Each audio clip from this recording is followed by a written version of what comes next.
Tapos, kabaliktaran yung sinasabi. Kabaliktaran po yung sinasabi kasi nung may mga ibang senador na kasi kasama ho ako nagpunta doon. So nakita ko yung mga bata na nagsasuffer, yung mga magulang na nawala ng mga anak. So ako naman ho nandun lang sa paano ba natin to mabibigyan ng hustisya, syempre. So nung nakausap po namin si Mayor Martin Romuald Alfred, kinukwento po niya na actually ang mga bata na mga involved dito hindi nila naiintindihan ng batas. Actually dahil sa social media ho, alam na nila yung batas na they are not accountable to anything that they would do if they are under 15. At obviously At nagpapalitan sila ng message. alam nila na hindi sila mapaparusahan. So malakas po ang loob nila na gumawa ng mga bagay na hindi nga lang petty ito. Sana kung petty lang okay lang, mapapalagpas mo at talagang dapat dalhin sa delinquency, juvenile, mga ganyan.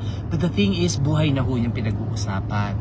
Mass shooting, ha? Mass shooting. At mass shooting ito, hindi ito murder lang. At nakita mo naman, B, hindi ito random. Oo, May at mga hindi tinatarget random. siya. Oo, yun yung pinag-uusapan namin kasi nagpunta kami dun sa school, kinukwento ho sa amin ng mga teachers dun kung ano actual na nangyari. And it's turning out na it's kind of planned. It's not random. It's not like, nawala sa isip yung bata, naguluhan, na confused and then started shooting. Hindi po Sa kwento ng mga teachers, it was kind of planned and parang meron siyang target. Hindi ho natin alam ang motibo niya unless talagang imbestigahan ito. Pero definitely meron po siyang target kasi talagang namaril siya dun sa classroom niya. Mga kaklase niya yung mainly binaril po niya At ang mga casualty ay nanggaling dun sa mismong classroom niya. Mga kaklase niya yung mga binaril niya.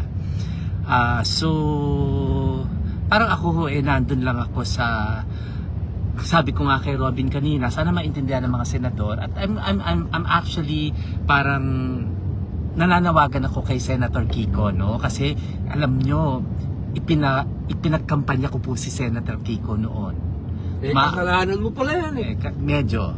Pero pinapaalala ko to kay Sharon na at sinabi ko ito na ikinampanya ko siya. Ikinakampanya ko si Senator Kiko noon dahil naniniwala ako kay Sharon. Pero Sharon, naniniwala. Ngayon, nananawagan ako sa iyo na parang hindi na yata ako naniniwala.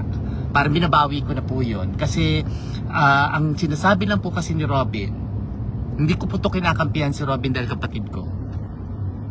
Pero naniniwala ako sa paninindigan niya pagdating dito. Unang-una kami po ay pinalaki ng mga magulang namin sa disiplina.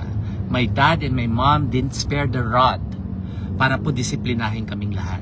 At lumaki po kami may takot sa Diyos, may takot sa magulang, may takot sa authorities, may takot sa mga teachers, sa principal, sa lahat po, no? So lumaki po kami dyan. So naniniwala ako, yung sinasabi po ni Robin, hindi po ito para parusahan yung mga bata. Ang sinasabi po niya is pagkaroon ng deterrent, magkaroon ng kinatatakutan ang mga bata. So sinusulong po niya itong mga panukala na ito hindi para ikulong ang lahat ng mga 10 years old. Hindi po 'yon. Ang talagang pinanggagalingan lang po nun may katakutan ang mga batang ito. Para in fact it's a protection. Hindi po ito para titiin ang mga bata, it's actually a protection. At ang pinupunto ko nga po doon, even ang ating, hindi ko po ginagamit ang Diyos, pero ang totoo po niyan, kaya tayo binigyan ng 10 commandments ng Panginoon, it's not to punish us or to condemn us, but actually to protect us from sin. Kahit po ang Biblia, yan ang pinaninindigan. So, yun lang po ang kaya ako sumama dito kasi talagang naniniwala po ako dun sa paninindigan ng kapatid ko pagdating po talaga dito. Hindi po ako laging nagsasalita kasi umiiwas po ako sa politika, but this time this is not political. Ito po ay isang bagay na dapat tayo magkaisa at maintindihan ng mga senador na kaya po kayo nandyan para protektahan kami. Kaya kayo gumagawa ng batas para protektahan hindi lang ang mga bata kundi ang mga magulang din. Bigyan kami ng magandang batas para ang peace and order ay manatili dito po kasi madalas na rin po ito sabihin ni Robin na a society with no peace and order, wala pong patutunguhan, babagsak po tayong lahat pare-pareho. So, naniniwala ako na I think pag-isipan mabuti, nananawagan din ako kay Senator Risa Hontiveros na sana naman hindi lang puro yung side ninyo ang pakinggan ninyo, tignan din niyo yung side why we are pushing for this, why my brother is pushing for this.